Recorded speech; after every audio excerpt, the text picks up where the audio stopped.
करुणा सागर गुरुजी दे करुणा सागर गुरुजी ने प्यारा परम गुरुजी ने वंदना करिए वाला करुणा सागर गुरुजी ने अरस भुवनती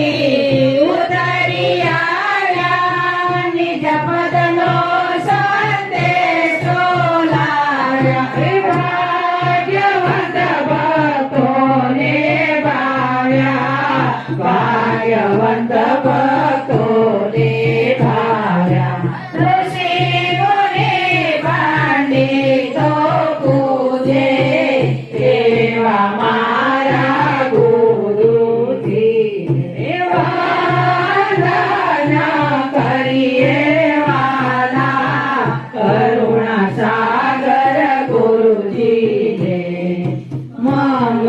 मंगलकारी मूर्ति मनोहर स्वानुभव मासे गुरु सागर अनंत गति से गुरुनी आगर अनंत गति से गुरुनी आगर से सरिका शीश नमावे एवा मारा वंदना करिए वाला करुणा सागर गुरुजी ने मीठे मधुरी मुखनी मारी जल गंगा निर्मल पाणी तृषातुरनी तरससी पाणी तृषातुरनी तरससी पाणी चौद लोकना देवो चाहे एवा मारा गुरुजी ने वंदना करिए वाला करुणा सागर गुरुजी ने नरवेद सागर ज्ञानज करिया सर्वमाना उलमा धरिया रण छोड़ानो बांधे मरिया रण छोड़ानो बांधे मरिया प्रेमी जनो सौ पाए लागो एवा मारा गुरुजी वंदना करिए वाला करुणा सागर गुरुजी ने करुणा सागर भगवान की जय कैवल धाम की जय मोहनदास जी महाराज की जय गुरु गादी सासापुरी की जय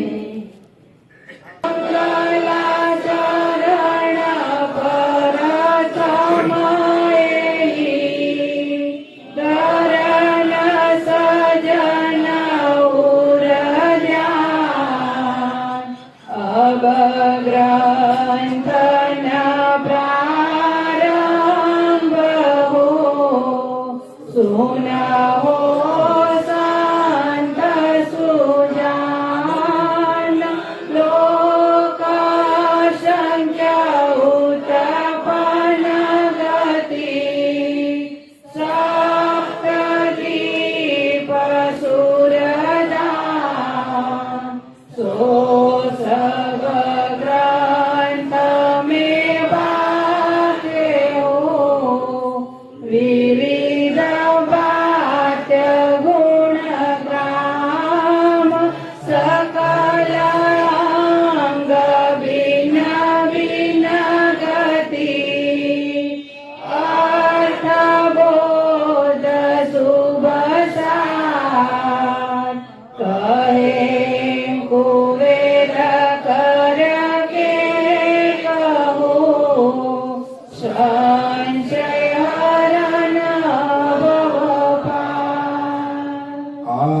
आद्य सकल स्वराज कनिष्ठ कैवल की जय श्रीमद करुणा सागर भगवान की जय कैवल धाम की जय मोहनदास जी महाराज की जय भगवान दास जी महाराज की जय गोवर्धन दास जी महाराज की जय सर्व संतन की जय गुरुपति शास्त्रापुरी की जय कथा प्रारंभ समय का है जय जय सार कैवल साहेब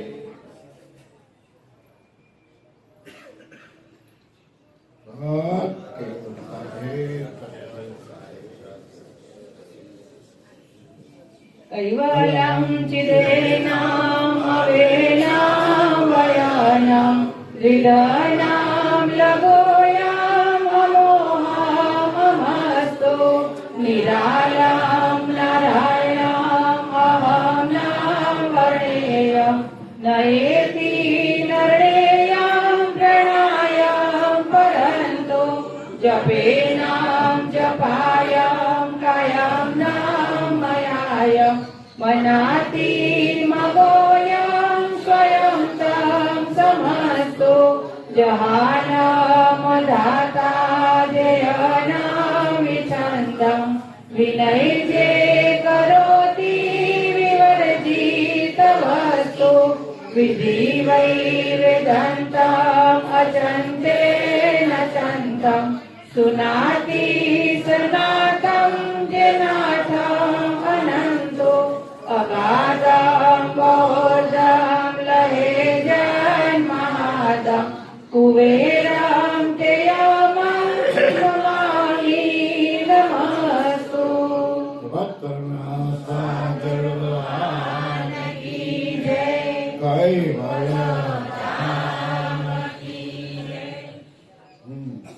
धर्म तथापन के कारण किए अवतार धरे हो तीनों थपे अधर्म अनहु सके जिनु जोई जगत करे हो विश्व ब्रह्म विध्वंसनिधि ग्रंथ 25મો સિદ્ધાંત એમાં કૃપાનિધિ અને કરુણેશના સંવાદમાં ચાર પ્રકારની જે મુક્તિ છે ચાર પ્રકારની જે મુક્તિ છે એ મુક્તિ આગળ આ કૈવલ્ય મુક્તિનું મહત્વ શું છે એ સમજાવતા આપણને આ ગ્રંથમાં एक ज्ञान प्रकाश करता अपन के थे कि धर्म अर्थ स्थापन के कारण किए अवतार धरे हो तीनों थपे अधर्म अनहुत के जिनु जोई जगत करे हो पहली लाइन में શું बोला कि धर्म अर्थ स्थापन के कारण किए अवतार धरे हो જે જગતના મહાપુરુષો થઈ ગયા એ મહાપુરુષોએ આ જગતને પોતાના જ્ઞાનમાં એવું જણાવ્યું કે જે અવતારી પુરુષો જે થયા એ ધર્મની સ્થાપના કરવા માટે થયા શું કહ્યું કે એ બધા અવતારી પુરુષો ધર્મની સ્થાપના કરવા માટે થયા એમના માટેનો અવતાર થયેલો એવું એમણે કહ્યું પણ દયાળુ શું કહે છે કે તેનું થપે અધર્મ અનુભૂતિ જેનું જોઈ જગત કરે એટલે એમણે અવતારી પુરુષોને જે સ્થાપિત કર્યા એ જ મોટામાં મોટો અધર્મ કરી દીધો અને ત્યારથી જ અધર્મની સ્થાપના થઈ હવે આ વિષય કેટલો અઘરો કોઈને લાગે કે તમે બધાની કાપતી કરે તમારા પણ દયાળુ પરમ ગુરુ અનેક ન્યાયો દ્વારા જ્ઞાનની સમજથી તમને સમજાવે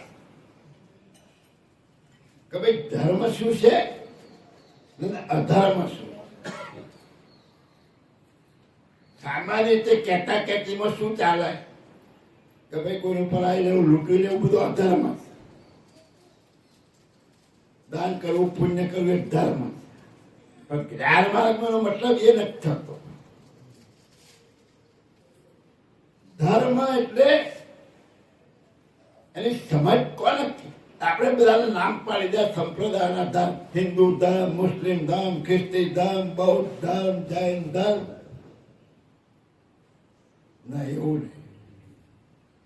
પણ મા બાપની સેવા કરવી એ મારો ધર્મ. કોઈ ના પાડે ખરું? લગ્ન કર્યા, પત્ની ઘેર લાયા તો એનું ભરણ પોષણ કરવું અને હાથ તબી મારો ધર્મ. કોઈ ના પાડે ખરું? બાળકો થયા અને એમને ભણાવવા એ મારો ધર્મ છે. મોટા થઈને લગ્ન કરાવવા, પરણાવવા એ મારો ધર્મ. કોઈ ના પાડે ખરું? તો કસાઈ કે બકરા કાપવા એ મારો ધર્મ કે છે, નથી કહેતા? તો આ બધા ધર્મ છે? ના. હવે આ બધા અર્થનો શું મતલબ થયો? ધર્મ એટલે ફરજ. કે બાળકોને મોટા કરવી મારી ફરજ છે, લગ્ન કર્યાની પત્ની આવી એને ભરણ પોષણ કરવી મારી ફરજ છે, મા બાપની સેવા કરવી મારી ફરજ છે.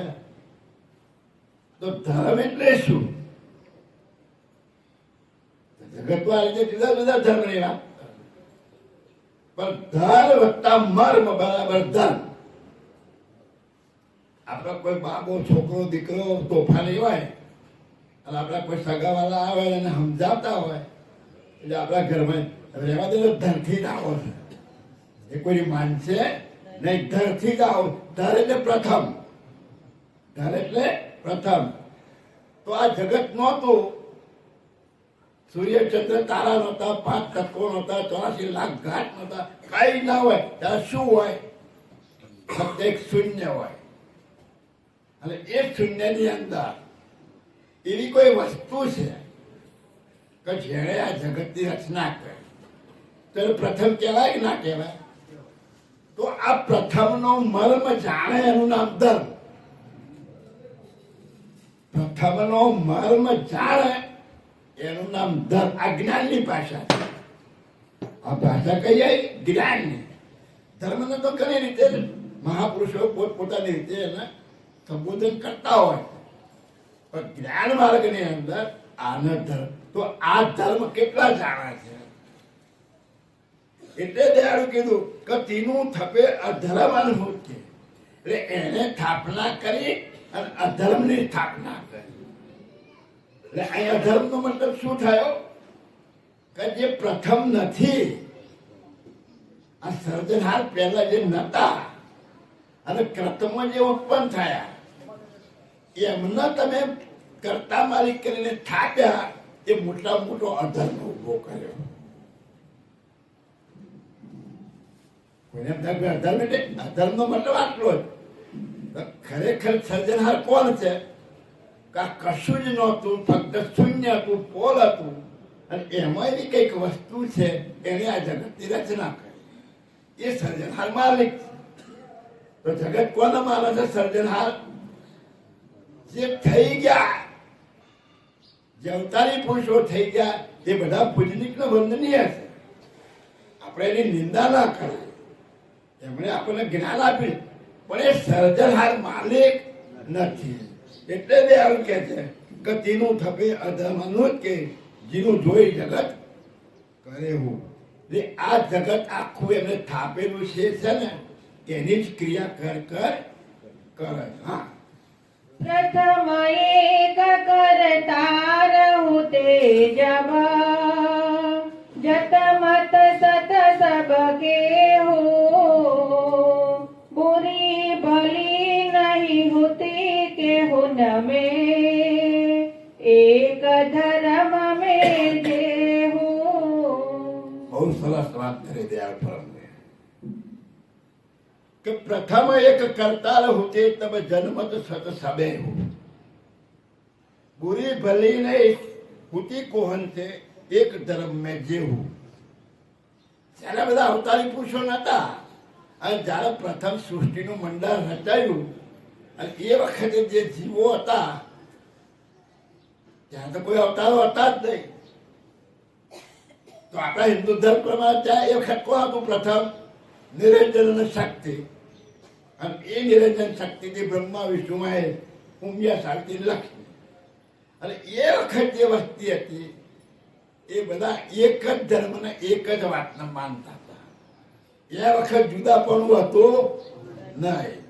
એટલે જ એમ કહેતા કે પ્રથમ જયારે કર્તાની વાત માનવી હતી એક જ માલિકની, ત્યારે આ બધા અનેક પ્રકારના મતપંથો હતા નહીં. એટલે એ વખત પૂરી ભલી નથી, એક જ વસ્તુને માનવાનું, બ્રહ્મ એટલે બ્રહ્મ. એટલે કોઈ પણ પ્રકારનો ઝઘડો ત્યાં હતો અને બધા જગતના જીવો એ એક મુદ્દાને માની અને ચાલતા હતા. હા, जब अवतार धरे अवगुण के अधर्म धर्म करे हो एहि भव बरस बहुते अजानिक तिनको भ्रांत भरे हो. अब અવતાર ધરે બહુ ગુણ કે પછી શું થયું? જે ગુણ હતા રજો ગુણ, તમો ગુણ, સત્વ ગુણ, બ્રહ્મા વિષ્ણુ મહેશ, એમણે બધા અવતાર ધારણ કર્યા. અધર્મ ધર્મ કરે હું અને એ થાપ્યા પછી અધર્મ ચાલુ થયો. એટલે સાચા સર્જનાની ભૂલ પડી. यही भाव भर समूह ते अजाने तिनको भ्रांत भरे. એ વખત એ બધા માનતા હતા, એ બધા અજાણ્યા હતા, કરતા નાની ખોજ નથી. અને પછી આમની જેમ સ્થાપના થવા માંડી એમ બધા જુદા જુદા ધર્મને માનતા ચાલુ થઈ ગયા. અધર્મ ઉભો થઈ ગયો. હા, पूर्वे होती ना चोरी करन की हेरी करन की नाही पुनी लडन की करे के हुन से एक पतिन की माही. પૂર્વે હોવે ને ચોરી કરન કી, હેરી કરન કી નાહી, પુણ્ય લડન કી કરે કેવું છે એક પતિન કે માહી. જ્યારે એક જ પતિને માનતા હતા ત્યારે કોઈનામાં સ્વાર્થ વૃત્તિ ને એવું બધું હતું જ નહીં. એટલે ચોરી ને હેરી ને લૂંટ ને ફાટ ને નિંદા ને નિંદા કશું હતું જ નહીં. એને આપણે સતીવ કહીએ છીએ ને, સતીવનો મતલબ હો કે એ વખત બધા શાંતિથી જીવતા હતા. કોઈ અનેક પ્રકારની જુદી જુદી માનંદી નહોતી. એટલે એ વખતે દયાળુ કહેતા કે જયારે એક વસ્તુને માનતા હતા ત્યારે જગતમાં આવી ચોરી હેરી ફેરી આ કચે કે કોઈ ટંટા હતા નહીં. તો એટલે કોની સાથે, એટલે શા માટે લડવું પડે? બધાની માનંદી જ એક જ. હવે અત્યારે શાની લડાઈ ચાલે? તું કયા ભગવાન તો કે મારો અલ્લાહ હતો. એટલે આપણે ઉલ્લંઘન થાય એટલે મસ્જિદ તોડી નાખવાની, અને મુસલમાનો ભેગા થઈને આપણે મંદિર તોડી નાખે. પણ લડાઈ શાની? મૂળ તો ભગવાનની જ ને. પણ થઈ શાની? હું માનું એ સાચું, પેલો કે હું માનું એ સાચું, પેલો કે હું માનું. પણ ત્યારે તો એક જ માનંદી હતી. એટલે આવો ઝઘડો કોઈ હતો નહીં. હા, तेहि जीवन को करित करामला गुण अवतार धरीने एहि अनाहुत कर रहे दुनी में ते तो गए मरीने. પણ એમાં જે જ્ઞાની પુરુષો હતા અને એમનો સ્વાર્થ ઉભો થયો એટલે અવતારી પુરુષોના સર્જનહાર કરીને ઠાકરી દીધા. ને તેહી જીવન કો કરિત કરામલ ગુણ અવતાર ધરીને, એટલે આ ગુણોના જે અવતાર થયા એમને મહાન બનાવી અને આચાર્યો પંડિતોએ જગતના સર્જનહારની સ્થાપના કરતી હતી. એ અનુમત કર રહે દુનિયે તે તો ગયા મરીને હવે સ્થાપના કરી અને એ તો જતા રહ્યા, પણ આખું જગત એની પાછળ ચાલ્યા જ કરે છે. પૂજા શેની ચાલે છે? એમના આકાર. અમે હતરપરનું ભજન તેને ગાયું, સરસ ગાયું. ગયા એને બોલજો લીટી. ગયા તેને સહુ ગાય છે રે, માગે આગળ આગળના જે અવતાર, ગ્રંથ સુણીને ગુરુ થયા રે, ઉગલસ્યા જીવ પાર. ગયા એને ગાય આગળના અવતાર. આખું જગત શું કરે છે? અને એ પુસ્તકો વાંચી વાંચીને બધા ગુરુ થઈને બેઠા. અમુક વાતો સાચી છે એમાં ભાઈ, આ બધાનો છેદ નથી કરવા, પણ તુલના શેની થાય છે? સાચા સર્જનહારની તુલના. એની મને કદાચ કોઈ કેમ, કોઈને મારા તો બહુ ભાવ આવી જાય, આહા તમે તો બહુ પરમ ગુરુ જીવન, બહુ પરમ ગુરુ થોડો છે. મારી તુલના કોઈ ગાદીપતિ સાથે કરવા જાય તો આપણું કાંઈ ન આવે. અને ગાદીપતિને તમે પરમ ગુરુ કહો તો મેં ના, પરમ ગુરુની ડિગ્રી ઊંચી જતી. અને પરમ ગુરુની કર્તા સાથે મેળાવો તો પરમ ગુરુની ડિગ્રી નીચે અને કર્તાને ઊંચી. એમ આ બધા મહાપુરુષોએ જ્ઞાન તો આપ્યું, પણ આપણા વાત કોની થાય છે? સાચા સર્જનહાર કોણ છે એના માટે. એટલે આપણે દયાળુ પરમ ગુરુ કોઈનો નિષેધ નથી કરતા, પણ એની હદ બતાવે છે કે ભાઈ તમે ભક્તિ કરો છો, ભજન કરો છો, કોનું કરો છો? જે થઈ ગયા એનું.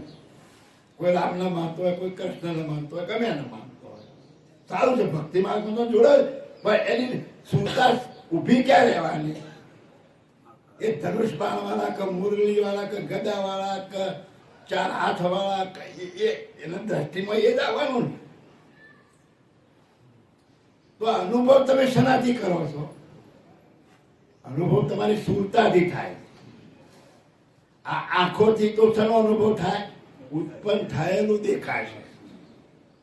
પછી અલૌકિક વસ્તુ છે એ આ એકઈ ઇન્દ્રિય જોઈ શકવાની નથી. આંખથી દેખાય નહીં, કાનથી સંભળાય નહીં, હાથે પકડાય નહીં, નાકે સૂંઘાય નહીં, જીભે ચખાય નહીં, એવો મુદ્દો છે. તો ભક્તિ બધા શેની કરે છે? દેખાય છે એની જ કરે. પ્રત્યક્ષ છે ને, પરમ ગુરુ ન્યાય બતાવે. પરમ ગુરુ ન્યાય બતાવે.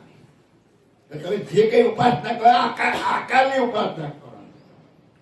તમારું ખુદનું સ્વરૂપ આકાર, તમે પોતે ને સમજી શકે તમારું સ્વરૂપ કેવું છે. તો સર્જનહાર માલિકનું સ્વરૂપ કેવું હશે?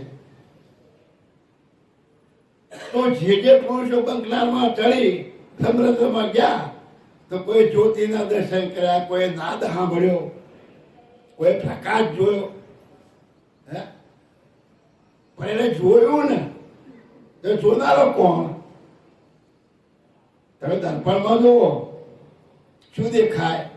તમારું મોઢું. તો તમારા સ્વરૂપને જોવાનું કોઈ દર્પણ છે? દર્પણમાં દેખાય શું? આકાર હોય એ દેખાય. તો તમને પ્રણવ રૂપી દર્પણ આપ્યું તો પ્રણવ દેખાય છે? પ્રણવ નથી દેખાતો. છતાં મહાપુરુષે પ્રણવનું ભજન કરવાનું કહ્યું. તો પ્રણવમાં છે શું? અનંત બ્રહ્માંડની વિભૂતિમાં ભરેલી. અને એ પ્રણવનું ભજન કરો અને તમારું અંતસ્કરણ શુદ્ધ બને, તો એ પ્રણવની અંદર જે વિભૂતિ છે એ વિભૂતિને વાપરતા તમે શીખો. એટલે જગતમાં તમે પરચા કરો. અને પરચા પૂરો એટલે તમારા પર ફૂલહાર કરે, તમારું મંદિરે બને, બધું ચાલે. પણ એ વિભૂતિનો ઉપયોગ કરનાર તું કોણ છે? એની દયા ઉપર મૂળો વાત કરે. કઈ વાત લાયા? કે આ બધી વિભૂતિનો ઉપયોગ કરનાર, આ શરીરની અંદર આ શરીરને ચલાવનાર ચૈતન્ય મુદ્દો શું છે એની વાત કરવા. એટલે દયાળ કહે છે કે આ સ્થાપનાઓ કરી અને જગત બિચારું અવળા રસ્તે ચડ્યું. અવળા રસ્તે એટલે કે એની સુરતા જ્યાં લઈ જવી છે એ સુરતા અટકી રહી. ક્યાં અટકી રહી? આકાર. હા, મચ્છ કચ્છ વૈરાહ વ્યાઘ્ર સહિત કે દરિત તન દહિત સહારે શાંતિ સ્વભાવન લીએ શરણ કો નહીં ન કહુન કો તારે. મચ્છ કચ્છ વૈરા વ્યાઘ્ર સહિત કે દરિત તન દહિત સહારે શાંતિ સ્વભાવ ને લીએ શરણ કો નહીં કહો ઉनको તારે. હવે જે અવતારી પુરુષો થયા એ વિશેષ કોટીના અંશો. એ અવતારધારી ધારણ કરી અને પૃથ્વી લોકો ઉપર આવે તે પોતે ભૂલતા નથી. કહું કયા ધામમાંથી આવ્યો છે એ જ્ઞાન એને હોય છે. હું સતલોકમાંથી આવ્યો છું, ઇન્દ્રલોકમાંથી આવ્યો છું, કે બ્રહ્મલોકમાંથી આવ્યો છું, કે ગૌલોકમાંથી આવ્યો, એને ખબર હોય. પણ અહીંયા શા માટે આવ્યા? અહીંયાની જેની ભક્તિ કરતા હતા એને કઈ સંકટ પડ્યું એટલે અવતાર લઈને આવ્યા અને માર્યા કોને? દૈતોને માર્યા. કોને માર્યા? દૈત એટલે રાક્ષસોને માર્યા. હવે દાખલા તરીકે વામન અવતાર થયો તો શાના માટે થયો? તો પેલા યજ્ઞ, હા, બલિ રાજા યજ્ઞ કર્યા, 99 યજ્ઞ કર્યા અને 100મો યજ્ઞ પૂરો થાય તો ઇન્દ્રનું ઇન્દ્રાસન મળે. હવે પેલાને બીક લાગી કે આ જો આ યજ્ઞ પૂરો કરશે મારે હટવું પડે. હવે ત્યાં શાંતિ ખરી? હવે એની ભક્તિ કરીને તમને ઇન્દ્રાસન મળે તો શું થાય? કોઈ બીજાનો વારો આવી જાય કે ના આવી જાય? એટલે ત્યાં શાંતિ. એટલે અરે વળી વિષ્ણુ ભગવાન ભલામણ કરી કે કંઈક કરો ને. એટલે વામન અવતાર લઈને આવ્યા, અરિયાતના બનીને આવ્યા. હવે યજ્ઞ કરે એ વખત નિયમ હોય કે જે બ્રાહ્મણ માગે બધું આપવાનું જ. તારે યજ્ઞ પૂરો થાય એટલે બ્રાહ્મણ બનીને આવ્યા. એટલે કીધું બોલ ગયું કે મારે હારા ત્રણ ડગલા જોઈએ કે લઈ લે. હજી ઉભી પેલા તો થોડી ખબર હતી. લાટ રૂપ ધારણ કર્યું. આકાશ પાતાળ ને પૃથ્વી ત્રણ ડગલો મૂકે. હવે અડધું ક્યાં મૂકવું કે મારા શરીર ઉપર મૂકીને પાતાળમાં ગાળવું. તો આકાશ પાતાળ ને પૃથ્વી પહેલે એની નથી. રંગો બોલ્યા છે કે તમે માગી અને તમે જગતના સર્જનહાર કહેવડાવો છો તો આ તો તમારું તો હતું. તમે માગવાની જરૂર ક્યાં આવી? એટલે કહેવાનો આશય દયાળ શું કહે છે કે તમે વિલોકન પર્વત વિચારો હતા. એટલે એ અવતારી પુરુષો એમના ભક્તજનોના કામ કરી અને રાક્ષસો કે જે દૈત પુરુષો જે ખરાબ વૃત્તિના હતા એમનો સંહાર કરી અને એ ભક્તોને શાંતિ પમાડી અને પાછા પોતાના ધામમાં જતા રહ્યા. એટલે આવું કાર્ય એ કરે. તમે એની ભક્તિ કરો તમારી મદદ પણ તમને તમારા સ્વરૂપની ઓળખાય ના. કારણ કે એમને એમના સ્વરૂપની ઓળખને ખબર નહીં. એમને જે ઘાટમાં એ ઘાટમાં એને જીવવાનું છે, આનંદ કરવાનો. પણ એમને પણ પોતાના સ્વરૂપની ખબર. એટલે આચાર્ય પંડિતોએ શું કર્યું? બહુ બુદ્ધિ દોરાય. હવે રામ કોનું ભજન કર્યું? કે મહાદેવનું. કે મહાદેવ કોનું ભજન કરે? કે રામનું. એટલે તું એક જ છે તો ભજન કરવાનું કોણ? કે વિષ્ણુનું, વિષ્ણુ શંકરનું, શંકર બ્રહ્માનું. એ આખું કુંડાળું ચાલે. અહીંયા કોઈની નિષેધની વાત નથી આવતી. પણ એ શબ્દો ઉપર જ્ઞાનથી તમે વિચાર કરો કે એ બધા ભજન એકબીજાનું કર્યું, પોતાનું કોઈએ કર્યું? હું કોણ છું એનું ભજન એમણે કર્યું નહીં. તો દયાળુ તમને હું કોણ છું એનું જ્ઞાન આપવા માટે આપણે આ બધા ઘણા ધ્યાન ભજન કરતા હોય. કોઈ હનુમાનજીનું કરતા હોય, કોઈ રામનું કરતા હોય, કોઈ કૃષ્ણ, એમના કામ થતા હોય. અને પદાર્થના કામની અંદર બધાને શાંતિ મળે છે. એટલે ભગવાન મારું કામ કરે છે એવું માની અને આ જગત આટલું ભક્તિ કરે છે. પણ એમાં હું કોણ છું તો આવતું નહીં. અને સાચો સર્જનહાર કોણ છે એ ગમની ખબર પડતી નથી. એટલે દયાળુ કહે છે કે એ અવતારો આવી અને એના ભક્તોના કામ કરી ગયા. એ અવતારો આવી અને ભક્તોના કામ કરે, પણ કોઈના સ્વરૂપે કરીને તાર્યા નહીં. પોતાના ધામમાં લઈ ગયા, પણ એનું સ્વરૂપ ઓળખાય અને સાચા સર્જનહારના માલિકને ત્યાં મિલાપ ના કરાવી શક્યા. હા, એ તો સકલ ગુણ નકી કર્યા, નિજ કરતા કી નાઈ, નિજ કીર્તાર સકલ પિતુ પાલના, કૌશે નહીં કટુકાઈ. એ તો સકલ ગુણ કી કર્યા, નિજ કરતા કે નહીં. તો મારવું ને મરવું, નબળા ને મારવું ને જોતા હોય તો ભાગી જવું, આ બધી ક્રિયા કોની? એ તો જીવ ગતિ ના માણસોની ક્રિયા છે. એ તો સકલ સગુણ કે કર્યા, એટલે એ જે અવતારો છે ગુણોના, એમણે શું કર્યું? કોઈ કંસને માર્યો, કોઈ રાવણને માર્યો, કોઈ જરાસંઘને માર્યો, કોઈ બલીને પટાળમાં ઘાલી દીધો. ગુણ કામ કર્યું મારવાનું અને ભક્તોને શાંતિ આપી. તો આ કામ તો અત્યારે આપણે કરીએ છીએ. આપણા કુટુંબમાં કોઈને કોઈ મારી જાય તો મારવા દઈએ આપણે? તરત હામાં થાય પેલાને મારીએ. તે તો આપણે કામ કરીએ એવું એ કરી ગયા. નહેરુ પરમગુરુ બોલ્યા. એટલે કે છે આ જે કરી ગયા એ તો સામાન્ય ક્રિયા છે, પણ કે છે નિજ કરતા સકલ પિતુ પાલન, કૌશે નહીં કટુકાય. પણ જેણે આ સૃષ્ટિ રચી છે એ તો બધાનો પિતા છે. એ કોને મારવા આવે, કોને તારવા આવે? એને તો બધા અંશો મારા બાળકો છે. એટલે એ આવું કરવા કોઈ દરો અવતાર ધારણ કરીને આવે. એને તો એક નિયમ બનાવ્યો, સૃષ્ટિની રચનામાં નિયમ બનાવ્યો કે જેવું કરો એવું પામો. સારું કરશો તો સારું ફળ મળશે, ખોટું મળશે એમાં કઈ પેલા આપવું ના પડે. એમાં જગતના સર્જનહારા અવસ્થા કે રીત જ એવી બનાવી કઈ એના આપવું પડે. બધા છૂટ મૂકી દીધી, ફાવે કરો ને કશાને કે તું જિંદગી ભર બકરા કાઢ, એમાં કોનો વાંધો? પણ તું એ બકરો જ થવાનો. એમાં એટલે એને ગોઠવણી જેવી કરી.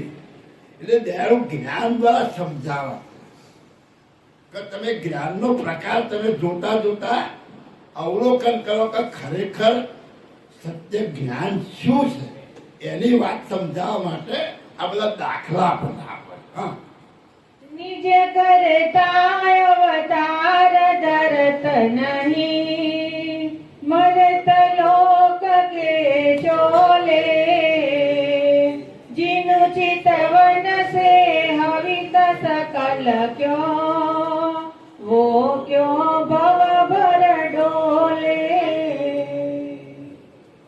નિજ કરતાર અવતાર ધરત નહીં, મરત લોક કે ચોલે. જે મૂળ સર્જનહાર માલિક છે એ આવા તત્વોના મૃત્યુલોકના ઘાસમાં ના આવે. કુંભાર કદાચ માટલા ગઈ જાય, એને માટલું બનાવ્યું તો એને એમાં આપવાની કઈ જરૂર ખરી? ના. આપણે લાડો બનાવી તો અમે આપણા પોપટભીની ખોડી જળ ખરા કદોય ના કરે, તમારા દાગીનામાં હોદી ના દેખાય. તો જગતનો સર્જનહાર આ બધું જગત બનાવી દઈએ એમાં ના હોય. એ અવતાર ધારણ કરીને કોઈ દિવસ આવતા નથી. તો આપણે કહીએ કઈ વાર ખુદ પરમ ગુરુ બનીને હાલ્યો, આ તો ના પાડે થઈ જાય કે સર્જનહાર માલિક કોઈ દિવસ આવતા નથી. આ નિર્ણય કરી દો. પરમ ગુરુ તો એમનો પાછળી અંશ છે, સદા એની સન્મુખ રહેનાર પુરુષ છે અને એના હુકમથી તમને તારવા માટે આ પરમ ગુરુ બોલ્યા કે સર્જનહાર તો આ જગત ઉપર અવતાર ધારણ કરી નથી આવતા. નિજ કરતા અવતાર ધરત નહીં માત્ર લોક કે ચોલે આ પરમ ગુરુનું વચન. પણ એના વચન ઉપર વિશ્વાસ આપણને. જેનું ચિતવન છે હવે સકલ કો તે કયો ભાવ પર ડોલે. જેના એક ચિતવનથી આખું સર્જન થયું છે એ આ જગતમાં આ દેહ ધારણ કરીને આવવાની જરૂર ખરી છે ને. ના, હા. અરે કહુન ને ખોજ કરિત નહીં નિજ કીર્તાર પતિ કી અંધાધૂંધ ચલિત નહીં કોને ગમ નહીં આદ્ય ગતિ કી.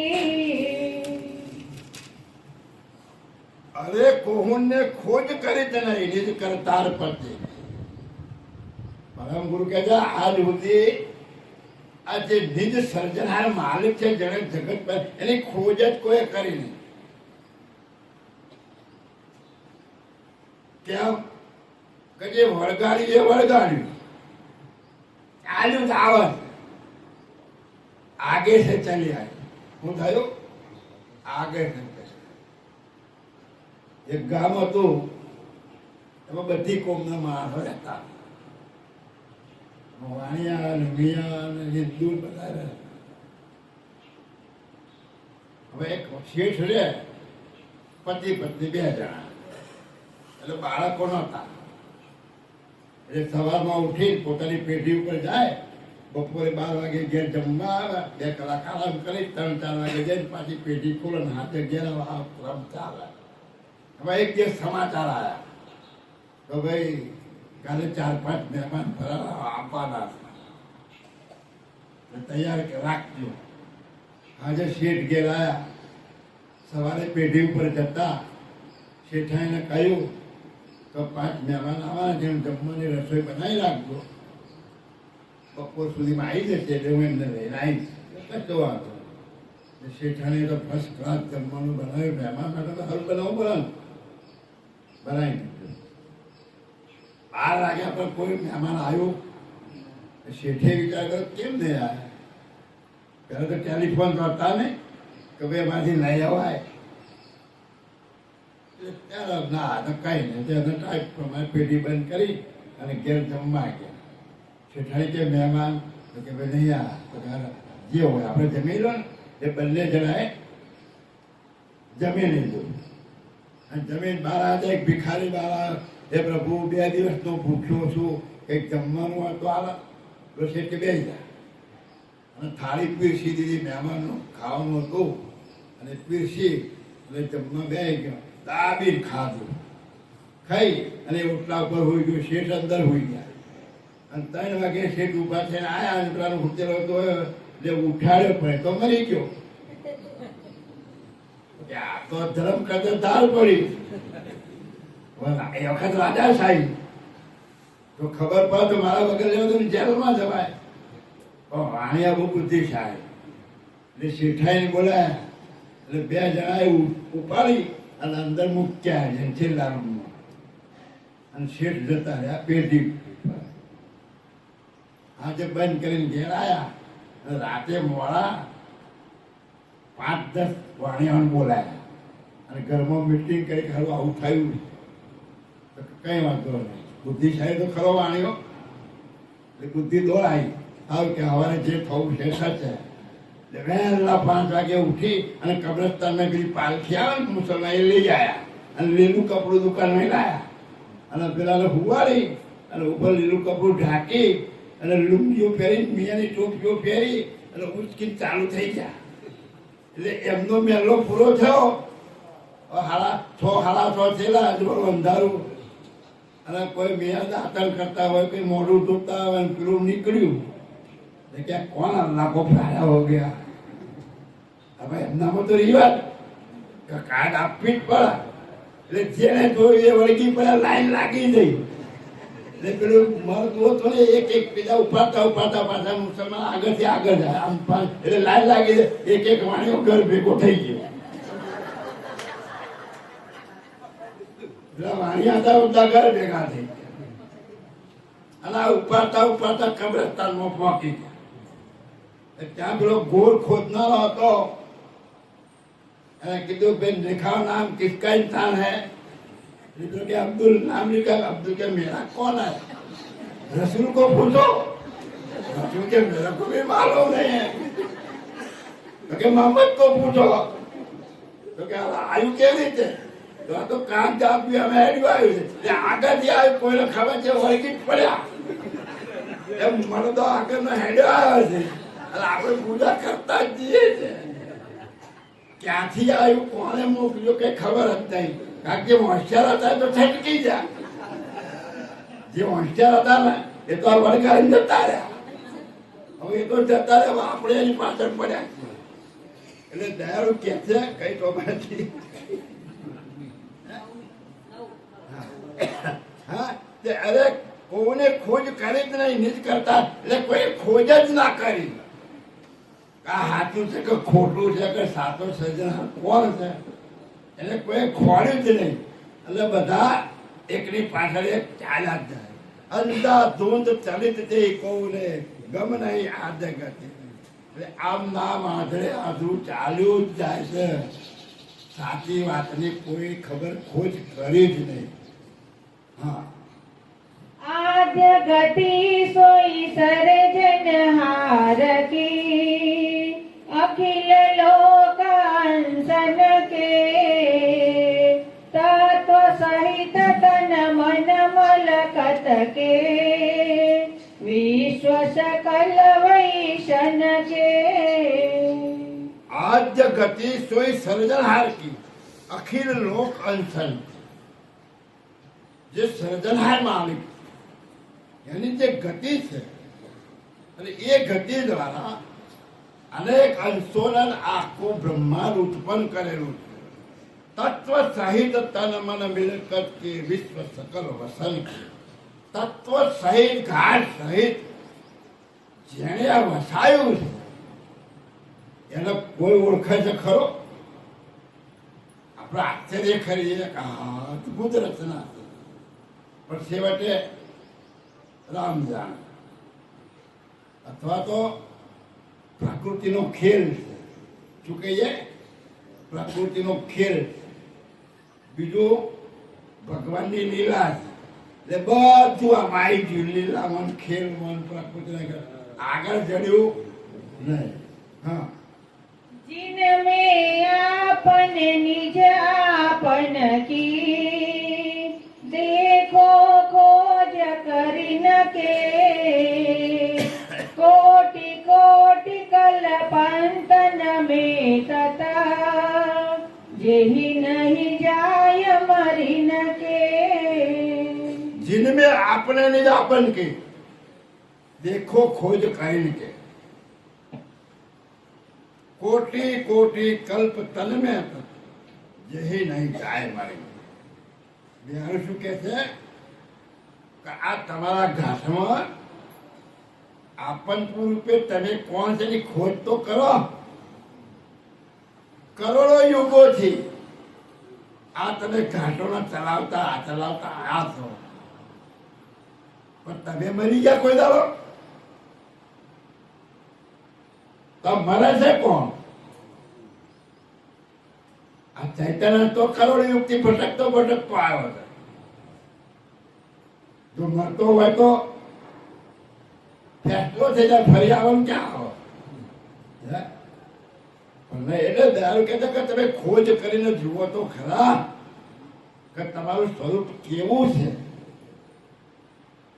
પણ આપણને બીજાનું જોવાની આદત પડી છે ને એટલે વ્યવહારમાં બીજાનું જોઈએ ગુણ બીજાનું જોઈએ અને સર્જનહારે બીજાને માઇન્ડ નહીં અસલ વસ્તુનું ટેવ જ પડી રહી આપણને એટલે દયાળુ આપણને ઠપકો આપીને કહે છે કે તું તારા શરીરમાં તું તને તો ઓળખ તું કોણ છે હા મરણ કે ભર સકલ નિવારિતા અમર આપન પૂજોઈ તેહી અંશ કીર્તાર પરમ કે જીનું સજાત સકોઈ મરણ કે ભય સકલ નિવારિત અમર આપન પૂજવું હવે બધા પુરુષો બોલી ગયા છે કે આત્મા અધર અમર અવિનાશી છે.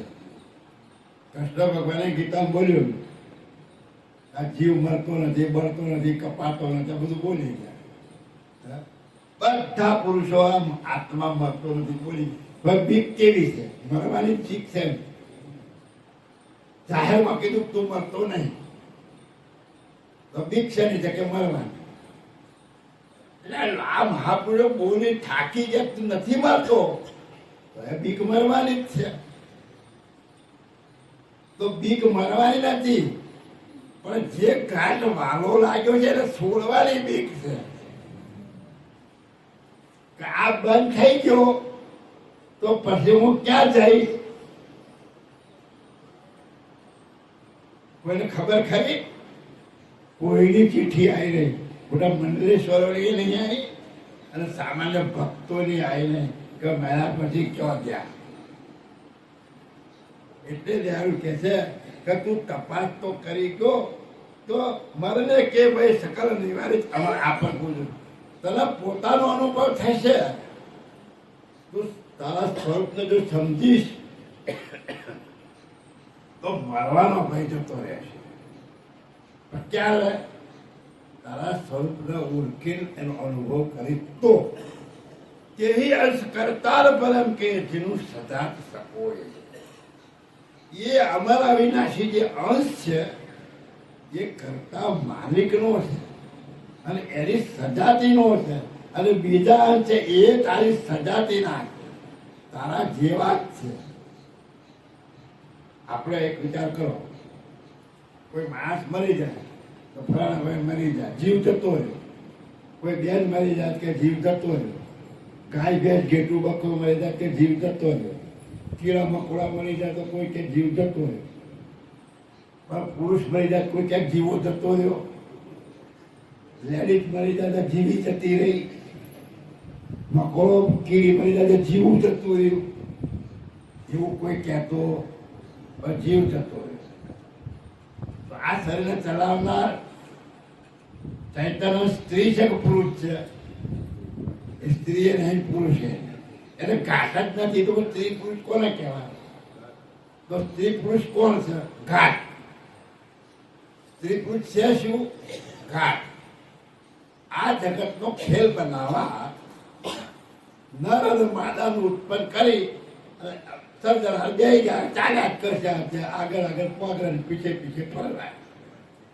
આ એને એક રમત ગોઠવી દીધી.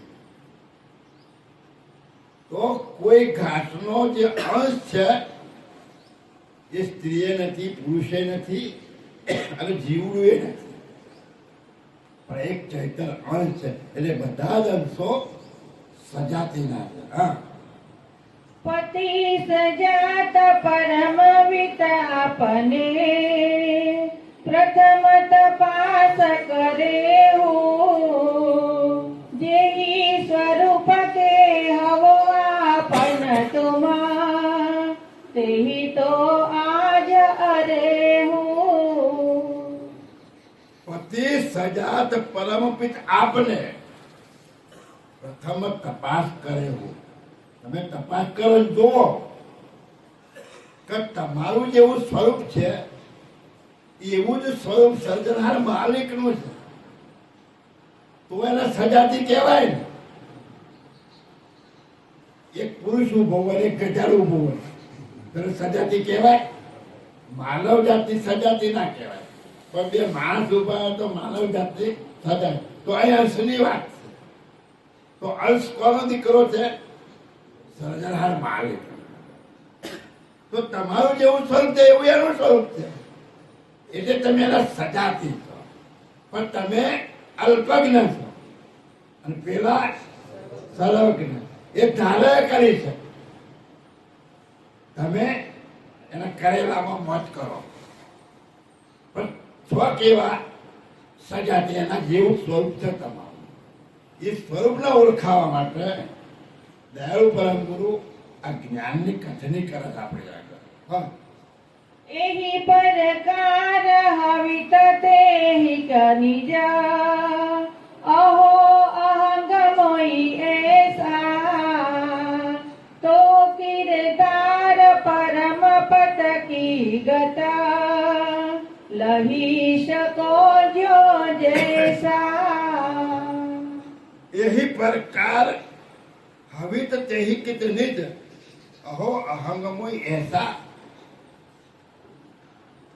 ये प्रकारे જેમને સર્જેલો કોણે સર્જ્યા અંશને સર્જનહાર અને એ તમે અનુભવ કરો તો તમને ખબર પડે કે મારા અહંગનું સ્વરૂપ કેવું.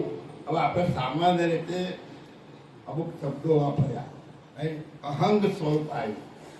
અહંગ એટલે આપણા સંપ્રદાયમાં અહંગ એટલે શું કે ભાઈ પ્રતિબિંબ કહીએ. આ શરીરમાં અહંગ રૂપે તું આવ્યો. અ વત્તા હંગ, અહંગ એટલે તારા સૂઝ વગરનો તું, તારી સમજ વગરનો તું છે અહંગ. એટલે નહીં, હંગ એટલે એ સૂઝ નથી આ. એ સમ ના હોય, પ્રતિબિંબમાં ના હોય. સમ ના હોય, પ્રતિબિંબમાં ના હોય. તમે દર્પણ જોયું તો દર્પણમાં તમે દેખાયા તો તમે દર્પણમાં છો નથી. તો અંશનું પ્રતિબિંબ હોય ખરું? અંશ કેવો છે? દેખાયો જ નહીં. તો એ લખ્યું કે એનું પ્રતિબિંબ, તો એનું પ્રતિબિંબ એના જેવું હોય કે ના હોય? એનું પ્રતિબિંબ કેવું હોય? જેવું મુદ્દો હોય એવું પ્રતિબિંબ હોય. આવા તો ફાઇનલ. તો હવે તમારું પ્રતિબિંબ આમાં પડ્યું છે એવું આપણા ગ્રંથમાં આવે. તો શું પડ્યું આમાં એ તમને સમજાવો. કે બધા પિક્ચર જોવા જાય, બેઠા ખુરશીમાં અને આગળ પિક્ચર ચાલુ થયું અને પિક્ચર જોતા જોતા મશગુલ બની ગયા. તો એમાં મશગુલ કોણ બન્યું? તમે ખુરશી બેઠા છો, આ શરીરને ચલાવનારો તો આ શરીર સાથે જોડાયેલો હતો. તો પિક્ચરમાં મશગુલ બની અને રોવાનું ચાલુ કર્યું. તો રોવા છે ક્યાં? અહીંયા. પણ ભરાયો છે આમાં શું ભરાયું? ભાવ. શું ભરાયું છે એનો? ભાવ. એક રૂપ બની ગયો, એક ક્રિયા રૂપ બની ગયો કે મારા ઘરમાં જ આવું થાય છે, મારી દીકરી જ વળાવું છું એટલે એને રડવું ચાલુ થઈ ગયું. પણ સાહેબ જેવા કોઈ ચલાવે તો પછી આવી જાય તો મારું સ્વરૂપ હું ક્યાં રહું છું. એટલે આ ઘાટલા વિશે અંશની જે દ્રષ્ટિ પડી એની સાથે અંશનો ભાવ જોડાયેલો અને એ ભાવ પ્રતિબિંબ અહંગ રૂપે રહેલું છે. એટલે પેલા પદમાં કહ્યું, જોને અહંગ આપની જ રૂપ અનુપમતા હતા. જોને અહંગ ભાવના કહે. અહીં આપણે છે કોણ? અંશનો ભાવ શરીર રૂપ બની ગયો એટલે હું આ શરીર રૂપ છું એને કહેતા કે જોને અહંગ આપને તારું પોતાનું સ્વરૂપ જો અનુપમ છે. કેવું છે? એટલે દયાળુ કહે છે કે તું આ અનુભવ કરીને જો તો કરતાર પરમ પદ કી ગત લહી ન કોઈ જેતા. એટલે આનો અનુભવ નહીં થાય ત્યાં સુધી તમારા નિજ સ્વરૂપનો અનુભવ તમને નહીં થાય. એટલે નિજ સ્વરૂપનો અનુભવ થશે તમારે મહેનત છે નહીં કરવાની છે. સ્વરૂપે થવાની જ મહેનત કરવાની છે. કરતા ન મળવાની મહેનત જ કરવાની. તમે સ્વરૂપે થયા એટલે કરતા તો આમાં છે જ, તમને લેવા તૈયાર જ છે. પણ મહેનત સ્વરૂપે કરવાની છે. જોગી રે તાર પરમ પુરુષ નખી લહો જો તુમ ગત જબહી તો મેરે અનુભવ ગમગત કી પરખ પરે જબ સબહી. જો કરતાર પરમ પુરુષ કી લહો જો તુમ ગત જબહી.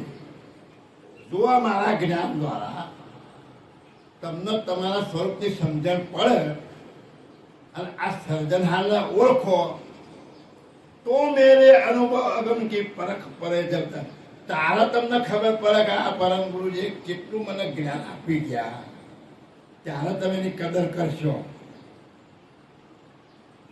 કે ભાઈ મારા અનુભવનું જ્ઞાન હું તમને પીરસું છું.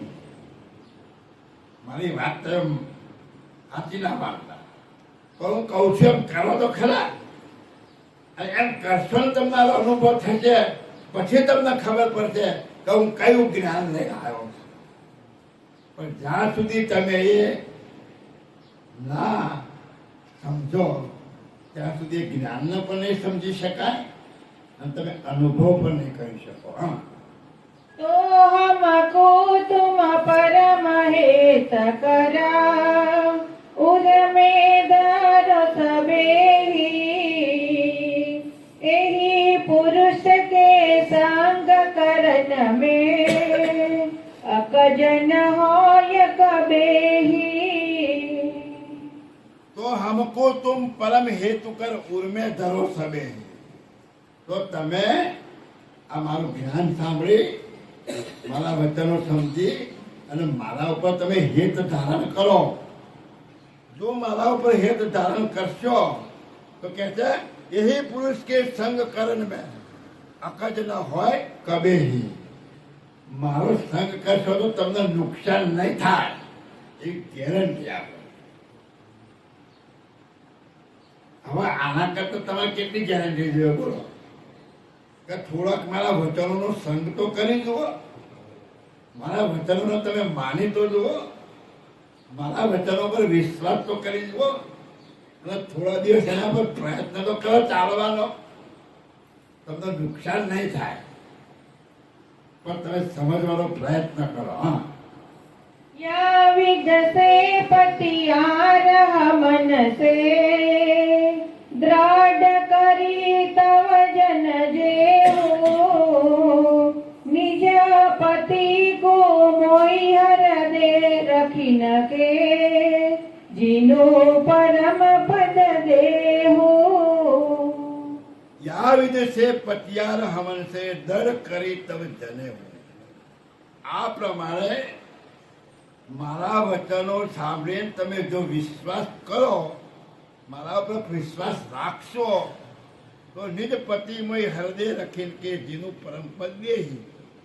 તો નિજ પતિને પ્રાપ્ત કરવા માટે જેના હૃદયમાં આ હેત ધારણ કરશે એનું પતિપદ ચોક્કસ મેળવાઈ આપીશ.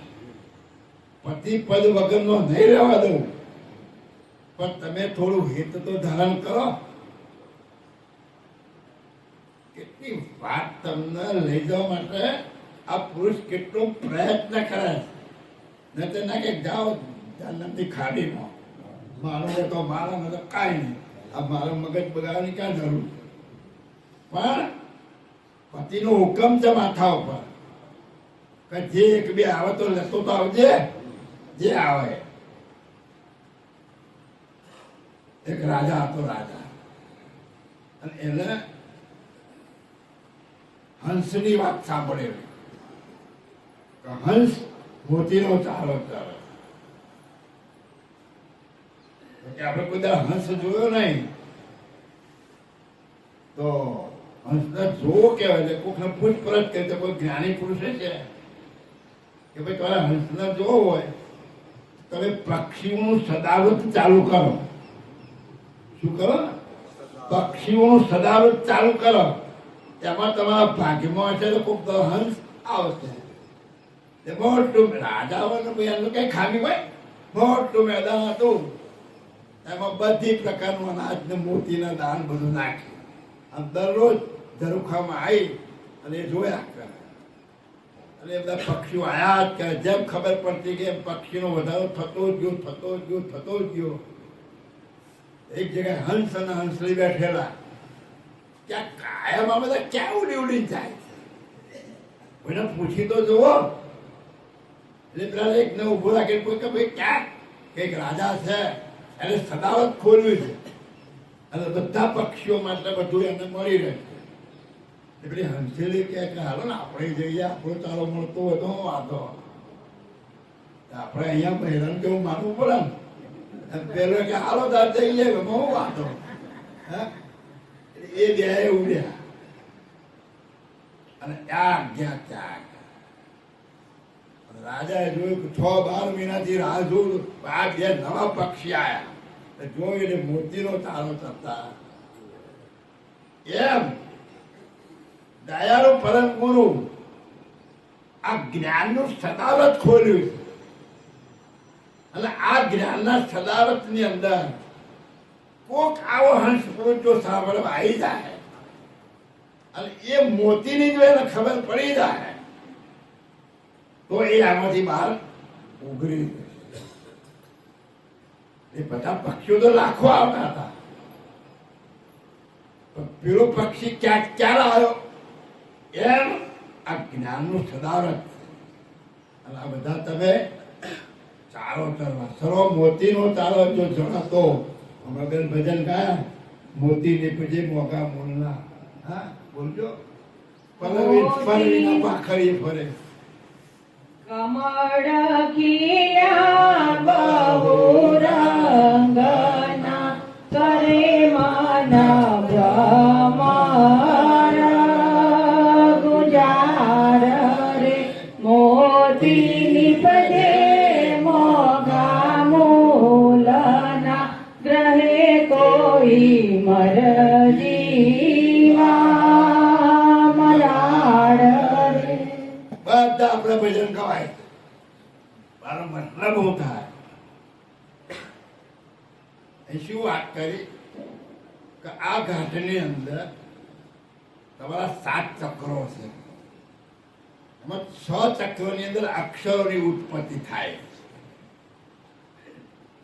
મૂળાધાર ચક્રથી લઈ અને પ્રકૃતિ સુધી આજ્ઞા ચક્ર સુધી આ 52 અક્ષરોની ઉત્પત્તિ થાય. તો અહીંયા શું કીધું કે કમળ ખીલ્યા બહુ રંગના. અખંડ ચક્ર રૂપી કમળ ખીલ્યા છે આ બગીચામાં. આ બગીચો બનાવે છે માલિક. પરવીના પાખરીએ ફરે. તમારું મન રૂપી જે ભમરો છે ને એ વગર પાંખોનો છે અને એ આ જે કમળ ઉડ્યા ને એના ઉપર ફરે. કરે મને ભ્રમર ગુંજા મોતી નિપજે મોગા મૂળના.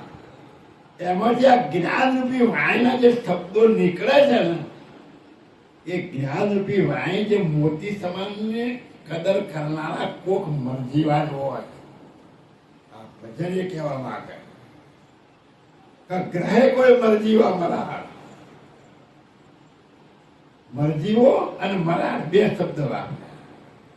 સમુદ્રમાંથી જે મોતી પકડ લેવા જાય છે સમુદ્રની અંદર એ મરક જીવ એમ કઈ નક્કી ખરું તો એ મોતી લઈને બહાર આવે.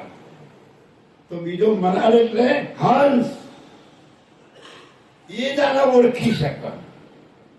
તો આમાંથી કોઈ મરજીવો થશે એના જ્ઞાનરૂપી મોતીમાંથી આ પણ પૂજન છે.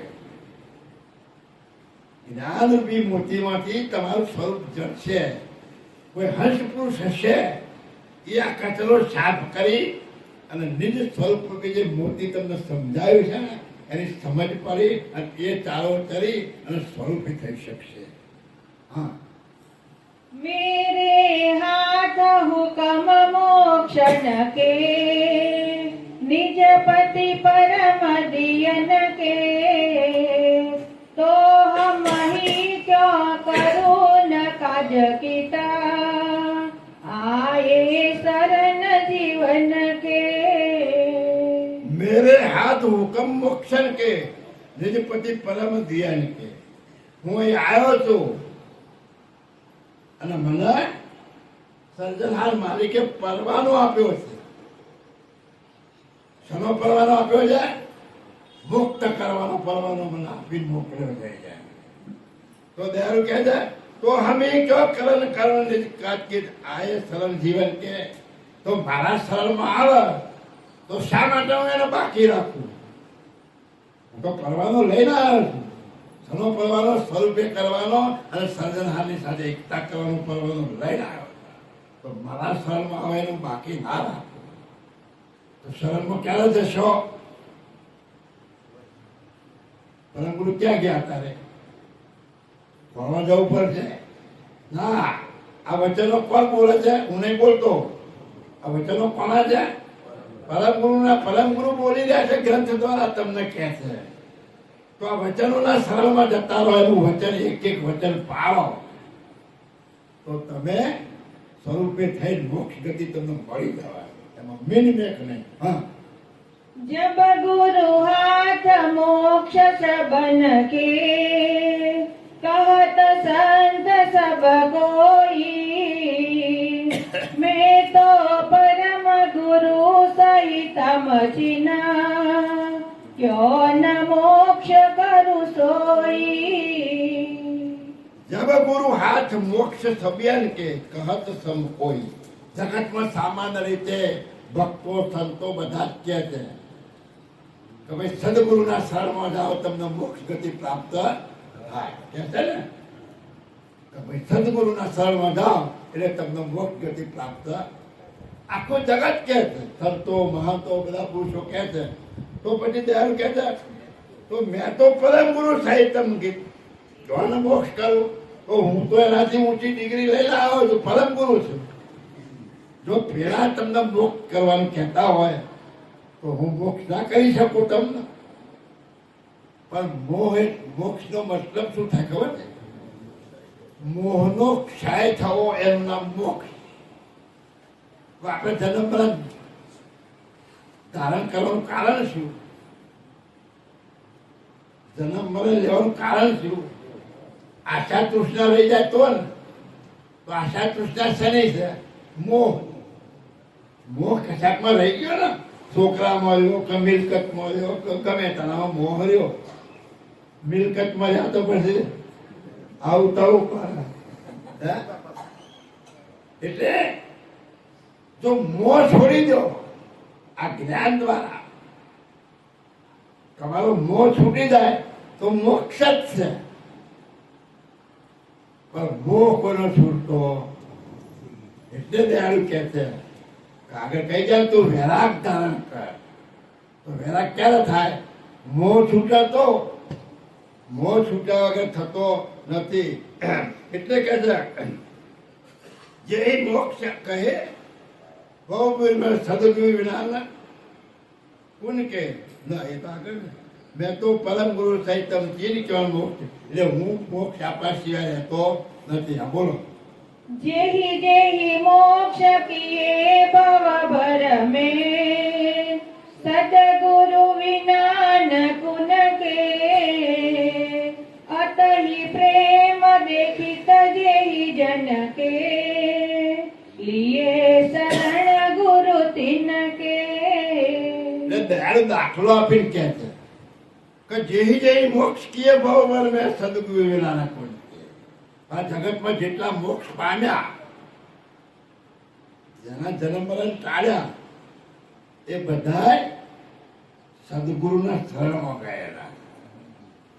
કોઈ સદગુરુ વગર રામચંદ્ર વશિષ્ઠ કો કરતા પણ ગુરુ કે 14 લોક ભાગે કરે ગુરુ આગે આજે.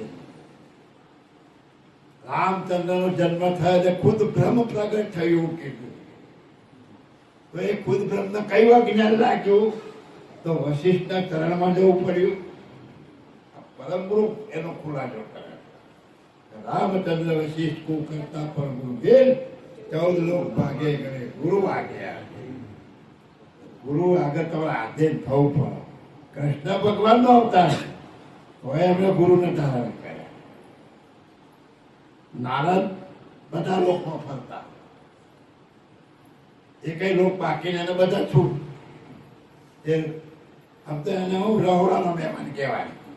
ગમે એના રહોડામાં જતા બધા જ જાય. એટલે પેલા વિષ્ણુના જ્યાં જાય પછી કોકેને કાનમાં કીધું કે તમે અહીં બેહો છો ખરા, પણ તમે જાઓ છો ને એટલે તમે જે જગ્યાએ બેઠા એને ચોખ્ખો કરવામાં આવે છે.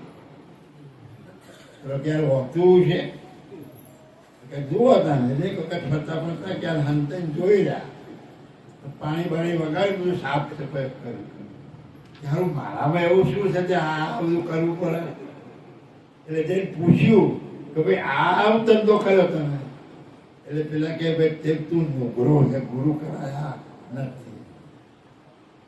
એક વિચારજો, આ દ્રષ્ટાંત પુરાણનું ને એનું તો આખું જગત ભક્તિ કોની કરે છે?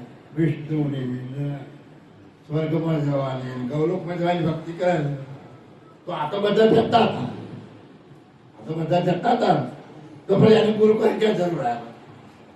ભક્તિ કરીને તો ત્યાં જ જવું હતું ને, ભક્તિ કરીને ક્યાં જવું હતું? ત્યાં જ જવું હતું. તો એ શું કીધું કે તું તો નું ગુરુ, તો કે ગુરુ કોને કરાવું? તો કે જા નગરમાં જે પેલો હામો મળે ને ગુરુ કરાવજે. આખી રાત બે પહેલા તો દરવાજા બંધ થતા અને સવારે દરવાજો ખુલ્યો ને એવો જ પેલો માછીમાર આવ્યો કે આના ગુરુ કરાતો છે. તો પાછા ગયા કે ગુરુ કરે કે ના? કેમ? કે પેલો જ માછીમાર ભીટકાઈ ગયો કે તને ગુરુદ્રોહ લાગ્યો. એક આ કેટલું ગપોડા છે એ તને સમજો. પેલા હજુ ગુરુ તો કર્યો નહીં, ગુરુદ્રોહ લાગ્યો ક્યાંથી? જો ઉપદેશ લીધો હોય એનો અપમાન કર્યો તો ગુરુદ્રોહ લાગે. હજુ તો ગુરુ કર્યો નહીં, પેલા કે તને ગુરુદ્રોહ લાગ્યો. તો આ ગુરુદેવ મટાડે કોણ? તો કે ગુરુ પાસે જાય તો જ મટાડે. એટલે વળી પાછા ગુરુ પાસે કે તારે 84 લાગી જઈ, પણ તારે 84માં ફરવું પડશે. એ વળી પાછા પેલાને શોધી કાઢ્યો માછીમાર. તો ભાઈ મારી ભૂલ થઈ ગઈ, તમે મારા ગુરુ બનવાના હતા, તમે આવો અનાદત કરીને મેં તો 84 લાગી, હવે આ 84 તમે જ મટાડશો. ફિલહાલ તો 84 ની ખબર નથી, પણ તો બુદ્ધિશાળી. તો કે જેને કીધું એને પૂછશે 84 કેવી હોય લખી લે. 84 કેવી હોય એવું લખવા એટલે મને ખબર પડે કે કેવી રીતે એટલે મુક્ત કરવો. એટલે પાછા જ આવે કે ભાઈ 84 કેવી રીતે કાગળમાં દોરી આવે અને પેલાને બતાવી. એટલે પેલો કે આના પર આરોટી જા, એટલે બધી 84 જતે લોટ કાગળ કે ટીકા. હવે ભજન ગાયું ના બોલો, આવામાં 84 જાય ખરી? કેવું વળગાડ્યું છે ભાઈ. આપણે પ્રેમથી માનીએ છે ને હાથું કરીએ છીએ. હવે જ્યારે જ્યારે ભક્તિ કરવા ઘર સંસાર છોડ્યો અને જેની ભક્તિ કરે એ તો બગલમાં લઈ બેઠો છે, તો ભાઈ તારા ઘર છોડવાની જરૂર ક્યાં હતી? તો એ 2 જણા ગયો હતો, હું વાંધો હતો.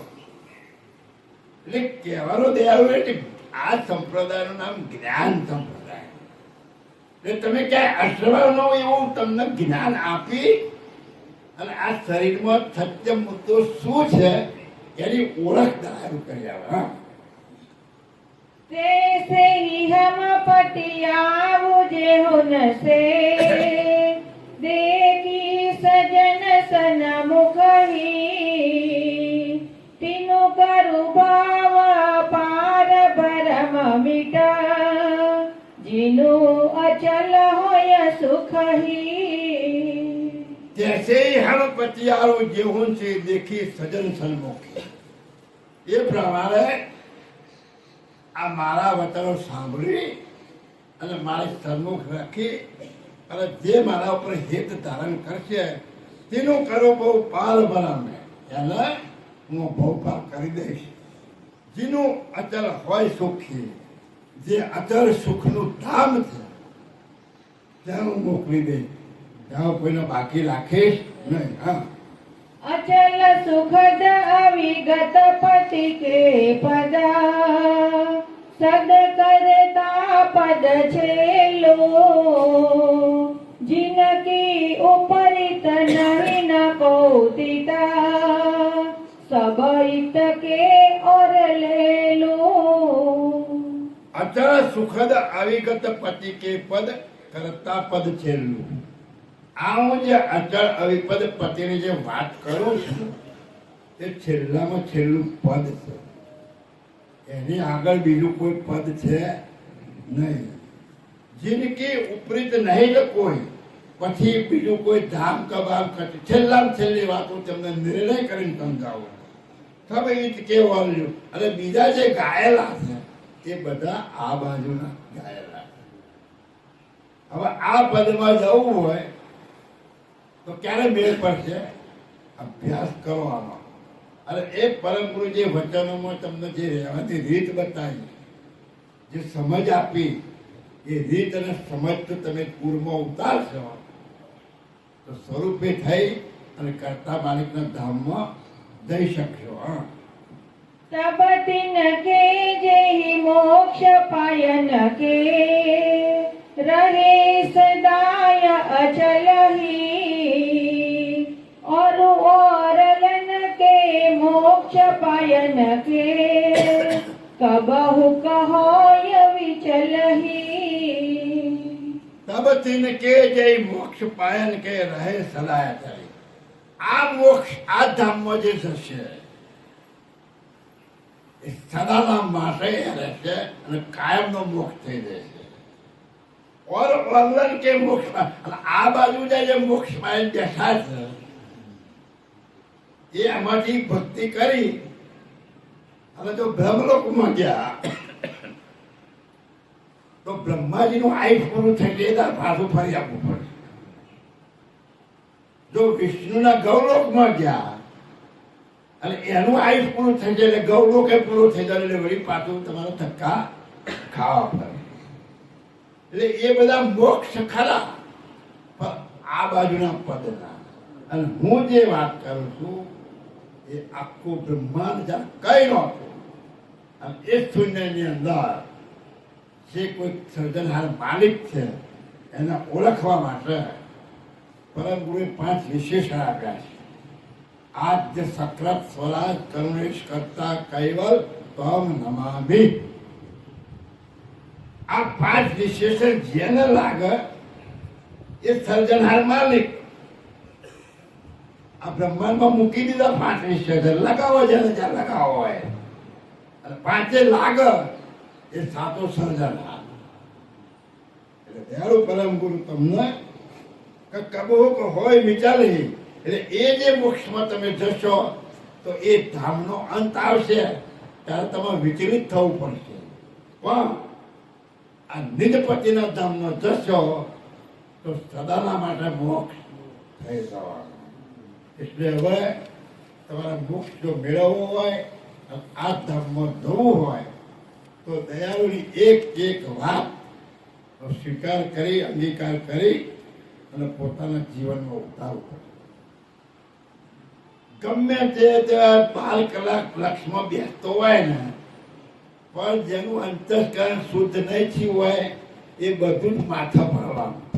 એટલે પહેલી પ્રયત્ન તો અંતઃકરણ શુદ્ધ કરવાનો કરો અને અંતઃકરણ શુદ્ધ થશે એટલે ઓટોમેટિક પ્રણાવે સ્થિર થશે અને વૃત્તિએ સ્થિર થશે અને સ્થૂળતાની જગ્યા મળશે.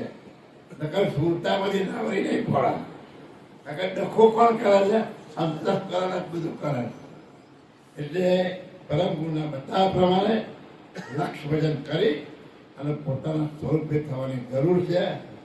એવું જ્ઞાન દેવ પરમ ગુરુ આપણના ગ્રંથો દ્વારા પીરસે છે. શ્રીમદ કરુણા સાગર ભગવાન કી જય.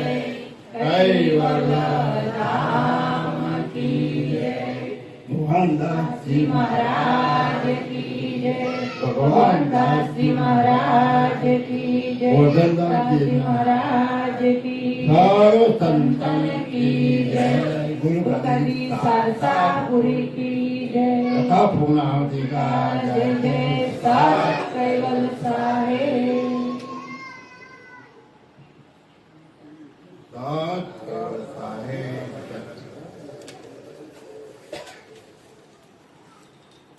एक